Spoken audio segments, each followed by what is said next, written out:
যিনি দাতা যদি ভিক্ষা করেছেন তাহলে ভালো, কারণ 5 বাড়ি ভিক্ষা না করলে গোবিন্দ সেবার অংশ হয় না। কোথায় লেখা আছে? চৈতন্য চরিতামৃতে।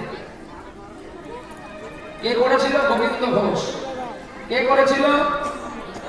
অগ্রদ্বীপের গোপীনাথের পিতা গোবিন্দ ঘোষ। আরো নিজে প্রভু নিজেই করেছেন, আরো তার পারিষদদের নিয়ে। তার মধ্যে ছিলেন কে জানো? যে হরিতকে চুরি করেছিল, লুকিয়ে রেখেছিল।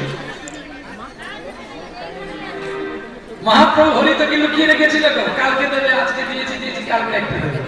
তাকে মহাপ্রভু নির্বাসন দিয়েছিল। সকল ভক্তকে নিয়ে প্রভু যখন ভিক্ষা করেছিল, মাধবীর কাছ থেকে 1 বোঝা স্বর্ণ চাল এনে ভোগ লাগিয়েছিল বলে মহাপ্রভু খুশি হয়ে গিয়েছিল। এই জন্য ভক্তদের নাম যজ্ঞ করতে গেলে নামের অন্তিমে 5 বাড়ি ভিক্ষান্ন করে নিয়ে এসে সেই চাল গোবিন্দ সেবা দিতে হয়, তাতে